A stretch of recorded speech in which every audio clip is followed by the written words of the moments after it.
우리 성도님들은 여행 가는 거를 좋아하시나요? 저는 개인적으로 여행 가는 걸 막 좋아하지는 않습니다. 그냥 편안하게 집에서 쉬는 거를 좋아합니다.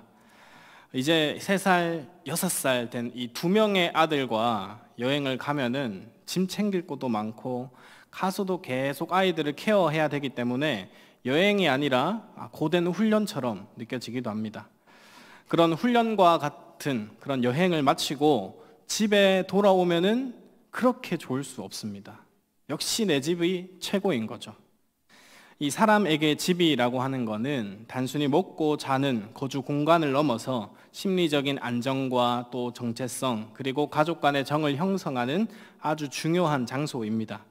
가족과의 추억을 쌓고 또 삶의 다양한 경험이 녹아있는 안식처가 바로 이 집이기 때문에 집은 단순한 건축물의 이상을 의미를 가지고 있습니다.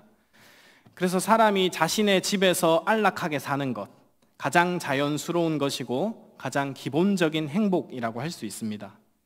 그러면 반대로 말하면은 만약 사람에게 그런 집이 없다면 당연히 불행할 것입니다. 또 집은 있는데 그 집안에서 같이 살아가는 사람과 관계가 좋지 않거나 안 좋고 불편하다면은 그 집은 더 이상 행복한 집이 아닐 것입니다. 집은 그래서 공간도 중요하고 같이 살아가는 사람도 중요합니다. 제가 레위기 강해를 이제 처음 시작하면서 첫 번째 설교의 제목이 무엇이었냐면은 하나님의 집에서 같이 살기였습니다. 이 사람이 자신의 집에서 살아야 행복한 것처럼 피조물된 인간은 창조주이신 하나님과 함께 같은 집에서 살아야 행복합니다. 우리가 이 땅에서 잠깐 살아가는 이 땅에서의 삶도 집이라고 하는 것이 살아가는 집이 굉장히 중요한데 무한히 계시는 하나님과 함께 살아갈 영원한 집은 그 무슨 집보다도 소중하고 중요합니다. 우리는 그래서 그 하나님의 집에 반드시 들어가야 합니다. 그런데 우리에게는 그 집에 들어갈 수 있는 자격이나 상태가 안 됩니다. 왜냐하면 하나님이 거룩하시기 때문입니다. 레위기에서 가장 많이 나왔던 단어가 거룩이었습니다. 레위기에서만 152번, 152회가 사용되었고 하나님은 또 이렇게 말씀하셨습니다. 레위기 19장 2절에 너는 이스라엘 자손의 온 회중에게 말하여 이르라 너희는 거룩하라 이는 나 여호와 너희 하나님이 거룩함이니라. 하나님이 거룩하시기 때문에 바로 너희도 거룩해라 라고 하셨습니다. 우리에게 이 거룩을 요구하시는 목적과 이유가 무엇이었을까요? 출애굽기 29장 46절에 이렇게 말씀하셨죠. 그들은 내가 그들의 하나님 여호와로서 그들 중에 거하려고 그들을 애굽 땅에서 인도하여 낸 줄 알리라. 나는 그들의 하나님 여호와니라. 그들 중에 거하려고, 그러니까 즉 너희와 함께 살기 위하여서 그 애굽에서 건져냈다, 애굽에서 너희들을 구원했다 말씀하고 계십니다. 그러니까 너희와 함께 살아야 되는데 너희가 거룩하지 않으면은 결코 하나님과 가까이 할 수 없기 때문에 주님은 우리에게, 자신의 백성에게 거룩을 요구하십니다. 거룩하신 하나님이 거룩하지 않는 인간에게 얼마나 위험하고 치명적인가를 우리는 레위기를 통해서 자세히 살펴보았습니다. 이걸 보고 위험한 거룩성이라고 했습니다. 거룩하신 하나님과 함께 하기 위해서 사람은 반드시 거룩한 백성이 되어야 했고 동시에 제사장 나라가 되어야 했습니다. 출애굽기 19장 5절 6절입니다. 출애굽기 19장 5절 6절에 세계가 다 내게 속하였나니 너희가 내 말을 잘 듣고 내 언약을 지키면 너희는 모든 민족 중에서 내 소유가 되겠고 너희가 내게 대하여 제사장 나라가 되며 거룩한 백성이 되리라. 하나님의 집에 거하기 위해서는 이 두 조건이 만족되어야 합니다. 거룩한 백성 그리고 제사장 나라. 제가 이것을 계속해서 강조했죠. 거룩한 나라, 제사장 나라가 돼야 하나님과 함께 그 집에 살아갈 수 있는 건데 이 사명을 가장 처음 받았던 사람이 누구였냐면은 바로 아담이었습니다. 아담도 동일했습니다. 아담은 거룩한 백성으로 선악을 알게 하는 나무의 열매를 먹지 말아야 했습니다. 지켜야 했습니다. 그 말은 즉 율법과 하나님의 말씀을 지켜야 했습니다. 구별되어서 거룩한 백성답게 그것을 성공해야 했습니다. 또한 제사장으로서 하나님께서 맡겨주신 땅을 다스려라 하셨습니다. 제사장으로서 하나님이 주신 이 모든 자연 환경을 다스리고 모든 생물을 다스리고 경작하고 충만해야 했습니다.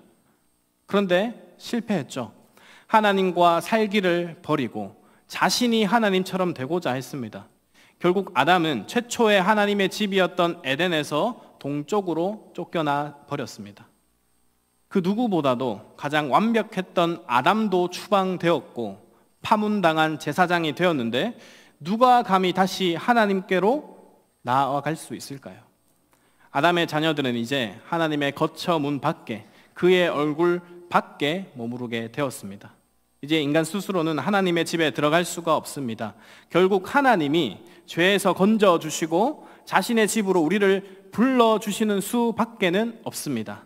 그것이 바로 출애굽기 그리고 레위기였습니다. 출애굽기에서 하나님은 그들을 모세의 이름처럼 건져내시죠. 그리고 레위기에 와서 바이크라, 그가 불렀다라고 하는 제목을 가지면서 이 레위기가 시작되고 있습니다. 하나님은 시내산에서 모세를 통해서 이스라엘과 함께 살 집 성막을 만들어 주셨습니다. 이제 여기서 함께 살자라고 하신 거죠. 그래서 이 성막은 하나님의 임재가 있는 곳, 하나님의 얼굴이 있는 곳입니다. 그런데 문제가 뭐냐면은 성막은 주셨지만은 그 성막 안에 아무도 함부로 들어갈 수 없었다라는 게 문제입니다. 출애굽기가 마지막에 어떻게 끝나냐면은 출애굽기 40장 34절에서 35절 말씀을 보면은 이렇게 되어 있습니다. 구름이 해막에 덮이고 여호와의 영광이 성막에 충만하매 모세가 해막에 들어갈 수 없었으니 이는 구름이 해막 위에 덮이고 여호와의 영광이 성막에 충만함이었으며. 그러니까 성막의 완성에도 불구하고 시내산에서 홀로 하나님과 독대했던 이 모세조차도 여호와의 영광이 그 성막에 가득해버리니까 모세가 들어갈 수가 없었습니다. 그리고 이 출애굽기가 끝나게 되는 거죠. 히브리어로 이 성막의 어원을 살펴보면은 두 가지로 보통 사용됩니다. 하나는 미시칸입니다. 미시칸. 하나님의 임재, 하나님의 거처를 하는 뜻을 가지고 있는 단어입니다. 또 하나의 단어는 오헬 모헤드입니다. 만남의 장소입니다. 만남의 장소. 그러니까 성막이 미시칸이거나 오헬 모헤드로 번역되어 있는데 저번에 다 한번 설명을 드렸었습니다. 그러니까 레위기는 이 하나님의 처소라고 하는 이 미시칸이 어떻게 하나님의 백성을 위한 만남의 장소가 될 것인지에 대한 답이 나오는 것이, 그 드라마가 펼쳐지는 것이 바로 레위기인 것이죠. 그러니까 출애굽기에 미시칸으로 남아있던 이 성막이 레위기에 넘어와서는 오헬 모헤드가 되는 그런 장면을 보여주고 있습니다. 이제 성막을 통해서 하나님은 자신의 백성과 만날 수 있는 시스템을 또 주시는데 그게 바로 제사입니다. 이 성막이 하드웨어, 즉 예를 들어서 이 자동차의 프레임, 차체라고 한다면은 제사라고 하는 것은 이 성막 안에서 소프트웨어라는 개념을 갖고 있습니다. 자동차를 운전할 수 있는 방법 또는 자동차를 운전하는 사람, 그것이 바로 이 제사의 역할이었던 거죠. 하나님과 함께 하고자 한다면은 반드시 이 제사를 통해서 죄의 문제를 해결해야 된다라는 것을 하나님께서 알려주셨습니다. 그래서 번제, 소제, 화목제, 특별히 의무적으로 드려야 되는 속죄제, 속건제까지 알려주시면서 이스라엘이 어떻게 하나님과의 관계를 회복할 수 있는지, 또 어떻게 하나님께로 가까이 갈 수 있는지를 제사를 통해서 알려주셨습니다. 우리가 그래서 지금까지 이제 제사를 하나하나 그 의미들을 배워가면서 하나님이 얼마나 자신의 백성과 함께하고 싶은지 그 열망을 살펴보았습니다. 자, 그런데도 이 제사를 다 주셨지만은 아직 부족한 게 남아 있습니다. 완성이 아닙니다. 제사에 아직 부족한 것, 그것이 뭐냐면은 이 성막 안에서 누가 하나님을 섬길 것인가 라고 하는 문제입니다. 사실 이 성막의 완성이라고 하는 것은 단순히 이스라엘 백성들 가운데 하나님의 임재가 시작되었다라는 의미를 넘어서 온 우주의 창조를 담고 있습니다. 창조의 의미를 담고 있습니다. 이 성막은 우주를 구현한 것과 같습니다. 성막에 하나님의 영광이 가득 찼다라고 하는 것은 새 피조물, 즉 온 우주에 하나님의 영광이 가득 차게 될 것이라는 것을 상징적으로 보여주고 있습니다. 그래서 성막의 완성은 하나님께서 하늘과 땅, 온 우주를 지으신 것과 동일한 의미를 가지고 있습니다. 그렇다면 온 우주가 하나님의 영광으로 가득 찰 것을 나타내는 이 성막 안에서 하나님을 섬기고 그 영광을 드러낼 존재가 누구인가라고 하는 그 문제가 남아있는 것이죠. 창조 당시에는 이 아담이 하나님의 대리자로서 온 세상을 다스리고 하나님을 섬기는 역할을 했습니다. 처음에 대제사장이었던 거죠. 하지만 이 새로운 피조 세계인 성막 안에는 여전히 하나님을 섬길 제사장 역할을 하는 새로운 아담이 부재한 상태였습니다.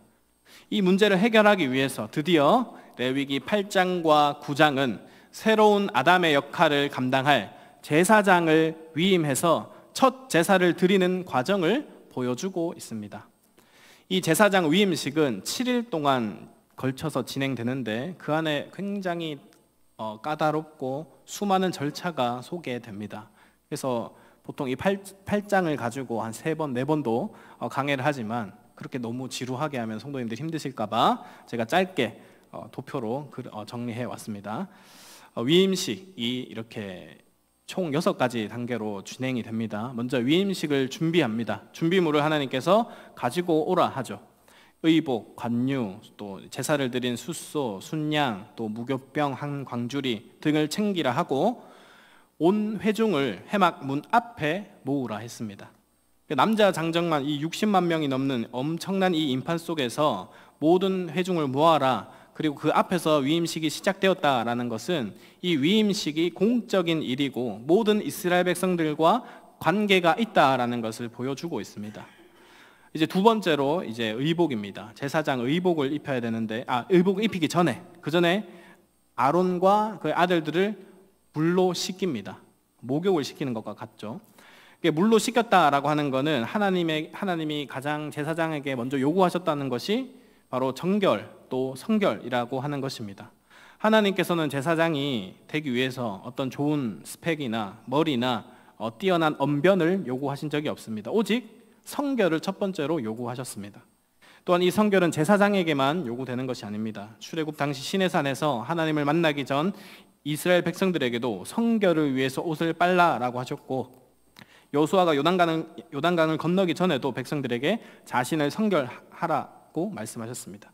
이는 하나님을 만나기 전에 우리에게 필요한 것은 어떤 외형적인 모습 또 능력이 아니라 물질이 아니라 성결, 정결임을 보여주고 있습니다. 자, 그 다음 이제 몸을 씻었으니까 옷을 입어야겠죠. 이제 이 옷을 입는다. 이 옷 안에도 이 성결과 정결의 의미가 다 담겨져 있습니다. 제가 그림을 하나 가지고 왔는데 보겠습니다. 네, 잘 안 보이시는데 이 빨개벗고 있는 이 남자에서 이 속바지를 입고 그 위에 이제 속옷이란 것을 입습니다. 이 속옷이 우리가 생각하는 그런 팬티나 그런 게 아니라 이제 에봇 밑에 입는 속에 입는 옷을 말합니다. 이 세마포로 된 이 속옷을 입고 이제 속옷 띠를 채웁니다. 그리고 모자를 씁니다. 이게 이제 일반 제사장 아론의 아들들에게는 이렇게 간소하게 옷을 입혔습니다. 저기서 흰 옷에서 모자가 쓰면 완성입니다. 일반 제사장은. 그런데 대제사장의 옷은 그보다 훨씬 더 화려했습니다. 이 앞치마 모양의 에봇과 에봇띠를 그 위에 입고 또 가슴에 흉패를 달았는데 그 흉패 안에는 12지파를 상징하는 12개의 보석이 달려져 있습니다. 그리고 이 흉패와 이 에봇 사이 이 안주머니에는 우림과 둠림이 들어가 있었습니다. 이건 하나님께 질문하고 여쭙는 역할을 했습니다. 그리고 레위기에는 나오지 않지만 출애굽기에서 이 위임식을 설명할 때 이 대제사장의 관에는 여호와께 성결이라는 금패가 또 붙여져 있었습니다. 제가 영상을 하나 준비했습니다. 한번 보겠습니다. 이 속바지죠. 가장 안에 있는 거.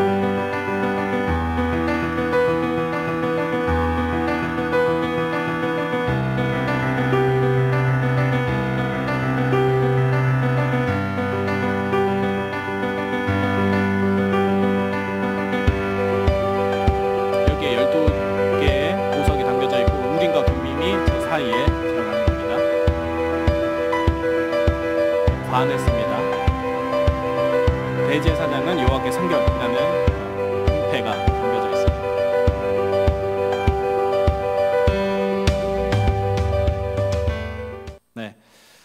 이렇게 대제사장의 옷을 보면은 굉장히 화려했습니다.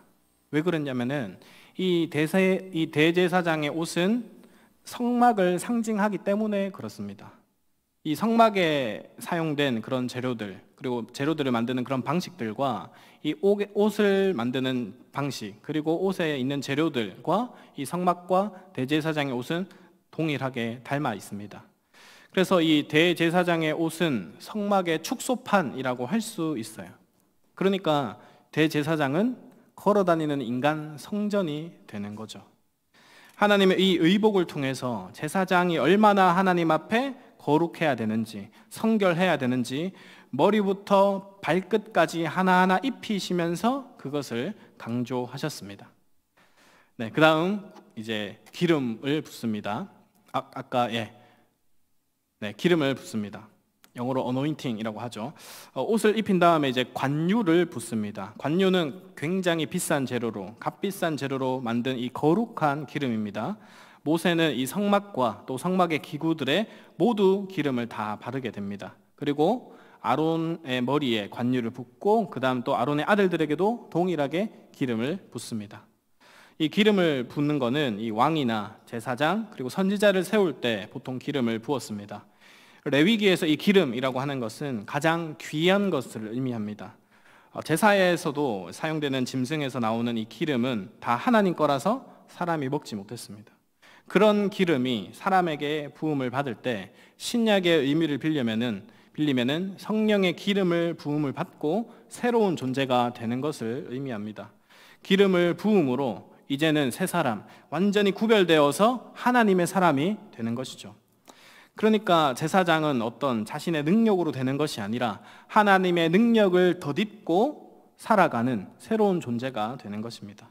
그래서 여기까지의 이 위임식의 모습을 세 단어로 정리하면은 씻기고 입히고 기름을 부었습니다.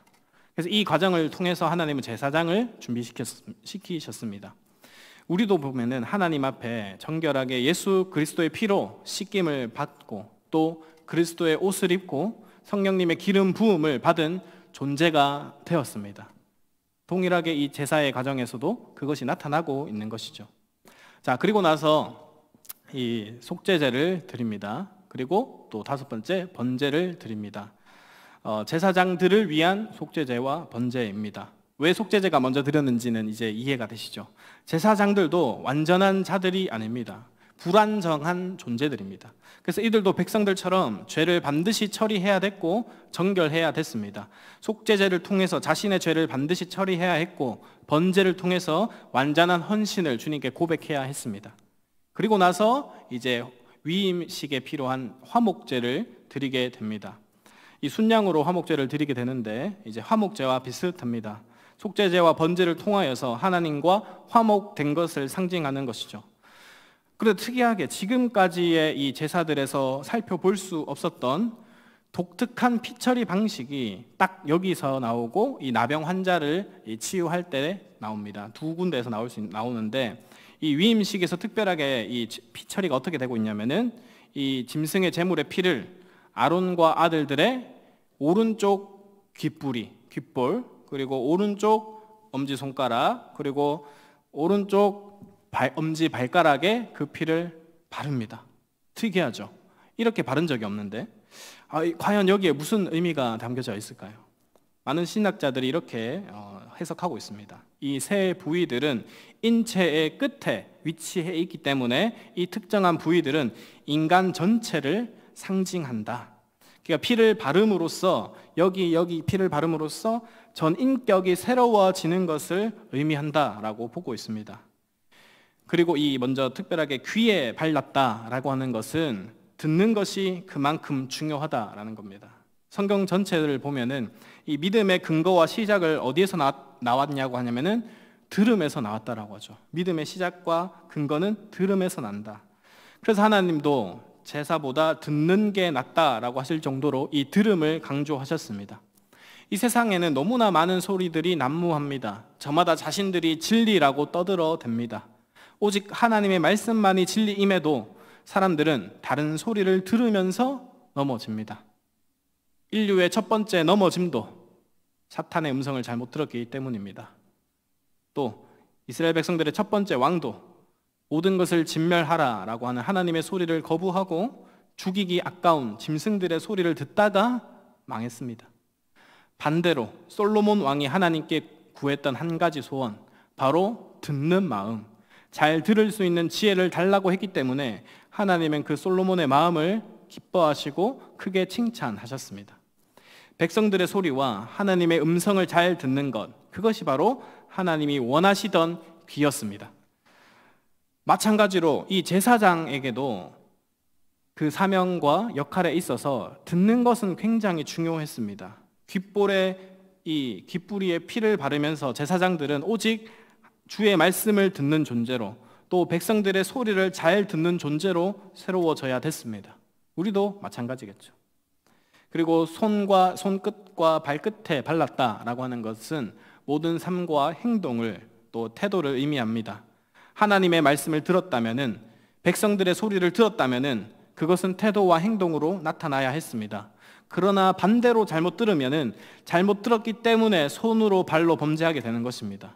특히 이 발이라고 하는 것은 그 사람의 길, 그 사람의 삶의 방식과 신분을 의미합니다. 내 발에 신을 벗어라 라고 하신 것은 네가 누구인지, 어디로 가고 있는지 그것을 묻는 것과 같았습니다. 사람은 주의 말씀은 내 발의 등이요 내 길에 빛이 나이다 하면서 의인의 길을 걸어가야 했지만은, 잘못 듣고 손으로 범죄한 인류는 결국 타락한 길을 걸어가게 되었습니다. 제사장들은 이 발에 피를 바름으로 새로워져야 했습니다. 하나님만을 섬기는 길로 걸어가야 했습니다. 예수님도 제자들의 발을 씻겨주면서 그들이 완전히 새롭게 거듭났음을, 그리고 자신의 길을 따라올 것을 기대하셨을 겁니다. 제사장은 이렇게 몸 속부터, 또 옷뿐만 아니라 머리부터 발끝까지 다 성결해야 했고 새로워져야 했습니다. 오늘날 우리도 마찬가지입니다. 항상 하나님의 거룩한 목소리를 듣기 위해 귀를 성별해야 하고, 언제나 거룩한 행동을 하기 위해 손을 성별해야 하고, 늘 거룩한 길을 걸어가기 위해 발을 성별해야 합니다. 우리가 지금 정말로 밖에 나갈 때 손과 발에, 귀에 피를 바르진 않지만은 우리는 예수 그리스도의 피로 전 인격이 새로워졌습니다. 왕같은 제사장이 되었습니다. 이렇게 제사장 위임식에 하나님께서 이토록 많은 절차와 요구가 있었다라고 하는 것은 오늘을 살아가는 제사장들인 우리 또한 이러한 절차와 요구의 모습들로 세우고자 하는 하나님의 마음을 기억해야 된다라는 것이죠. 자, 다시 넘어와서 이 위임식의 모든 순서 하나하나는 전부 하나님의 명령에 따라서 이루어졌습니다. 이 8장을 읽어보시면은 여호와께서 모세에게 명령하신 대로 그 문구가 어떤 행동을 수행하고 나서는 계속해서 반복이 됩니다. 7번이나 반복이 됩니다. 이것은 인간의 판단이나 임의대로가 아니라 하나님께서 정하신 방식대로 제사장이 세워져야 된다라는 것을 보여줍니다. 제사장은 하나님의 임재 가운데 들어가서 하나님의 복을 백성에게 중재해야 되는 정말로 중요한 역할을 맡았습니다. 우리에게도 하나님은 이 역할을 주셨습니다. 하나님의 임재 가운데로 들어가서 그 놀라운 복을 이웃에게 보여주고 증거하는 자로, 이 세상과 하늘을 연결시키는 복의 통로로 우리가 서 있음을 기억하시길 축복합니다. 이제 레위기 9장을 잠깐 살펴볼 건데, 이제 레위기 9장이 레위기 지금 1장에서 10장까지의 하이라이트라고 할 수 있습니다. 이제 7일간의 위임식을 마치고 8일 차에 드디어 9장에 와서 아론의 첫 번째 제사가 시작됩니다. 아론은 먼저 자기 자신을 위한 제사, 속죄제와 번제를 또 드립니다. 그리고 나서 이스라엘 백성들을 위해서 속죄제와 번제와 화목제와 소제를 드립니다. 그러니까 지금까지 머리로만 있었던 이 제사법들을 이제 자신이 제사장으로서 처음 하는, 실전으로 하는 제사를 드렸던 거죠. 아론이 얼마나 떨렸을까요? 그 수많은 이스라엘 백성들 앞에서 대제사장으로서 첫 번째로 이제 제사장의 역할을 감당하는 것, 지금까지 누가 보여준 적도 없습니다. 대단히 부담스럽고 영광스러운 역할을 지금 아론이 감당하고 있는 거죠. 근데 우리가 잘 생각해 보면은 아론이 누구입니까? 아론의 실상이 어떠했습니까? 대단히 믿음이 좋은 자였습니까? 모세가 시내산으로 올라가자 하나님의 음성을 듣기보다는 리더가 안 보이고 하나님이 안 보이는 그 상황에서 백성들의 소리를 듣고 불평하는 소리를 듣고 금송아지를 만들어서 경배하는 죄를 주도적으로 이끌었던 사람이 다른 사람도 아니고 아론이었습니다. 금부치를 모아서 녹여서 금송아지를 만들었던 장본인이 바로 아론입니다. 그 일로 인해 가지고 3,000여 명이나 죽임을 당했는데 사실 제일 먼저 죽어야 될 사람은 아론입니다. 신명기 9장 20절에 보면은 정말로 아론이 죽을 뻔했다라고 되어 있습니다. 하나님이 그를 정말로 멸하려 했습니다. 모세의 중재로 겨우겨우 살았습니다.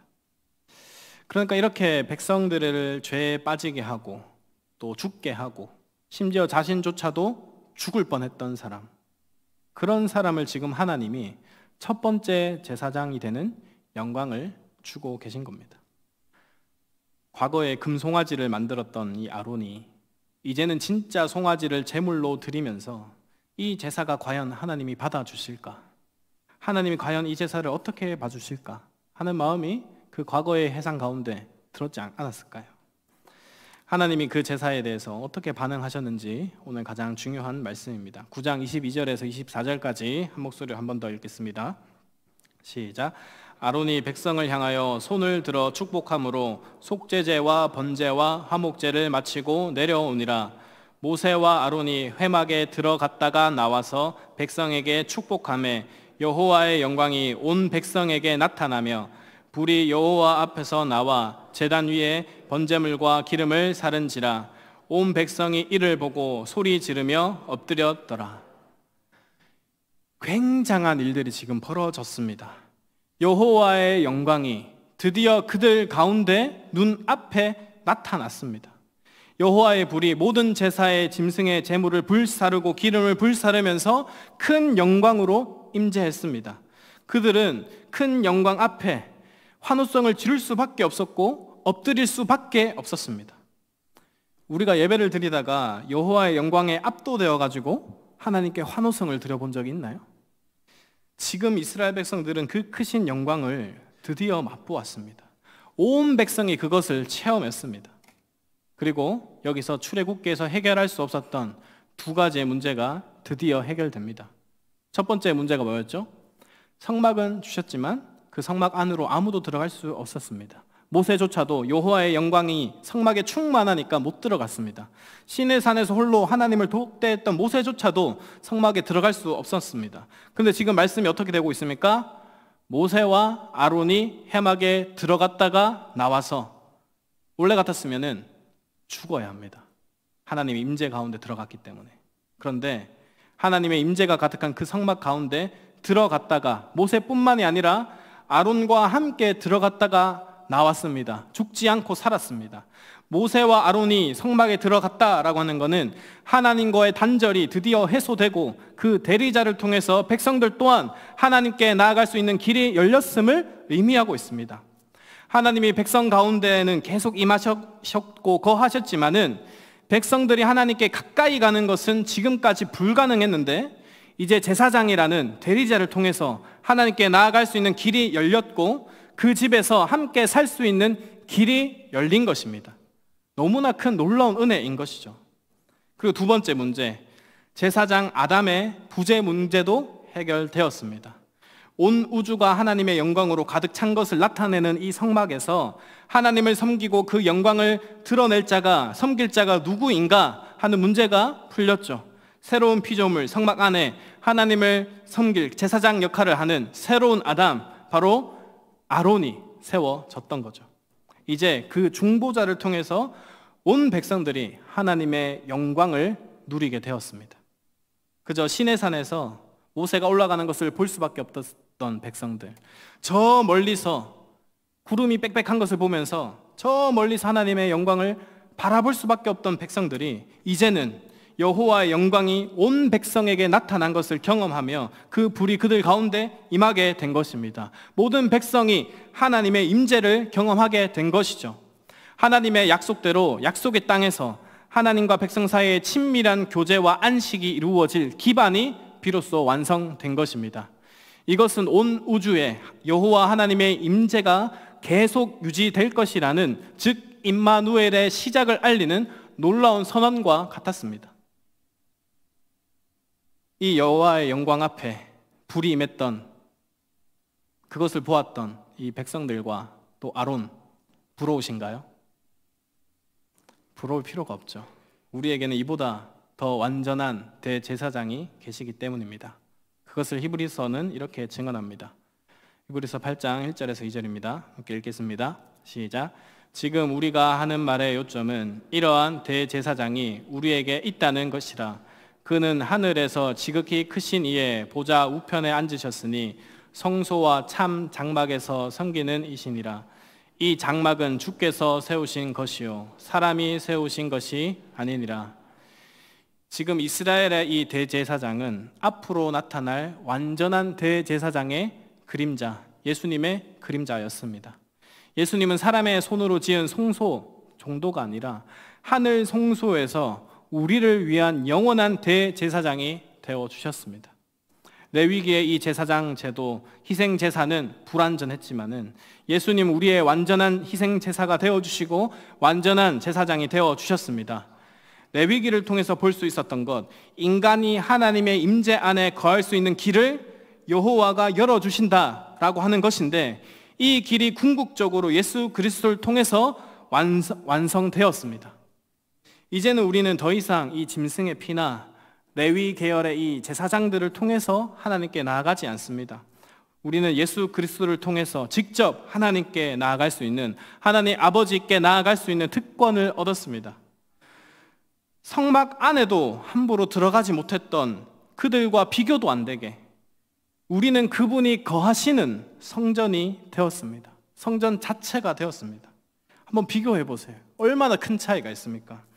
아론은 그 수많은 화려한 옷을 입어야 대제사장의 티가 났지만은 우리는 예수 그리스도의 옷을 입은 영원한 제사장이 되었습니다.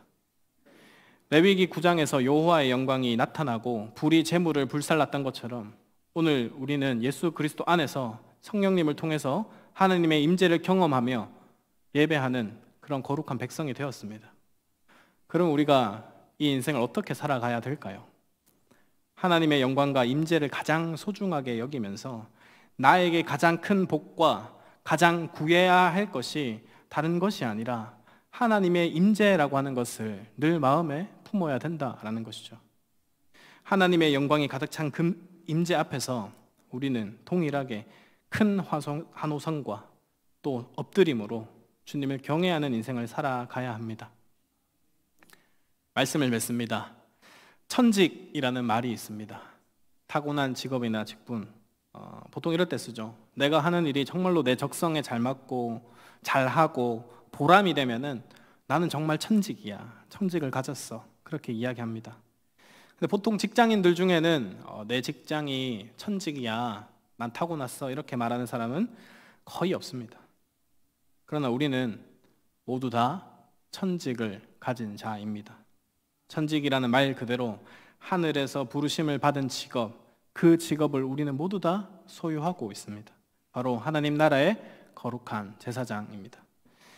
우리는 우리 자신이 거룩한 제사장임을 기억해서 내 귀에, 내 손에, 내 발에 예수 그리스도의 피가 있다, 묻어 있다라는 것을 기억하고 또 나의 삶을 들여서 세상과 하나님을 잇는 거룩한 통로로서 살아가야 됩니다.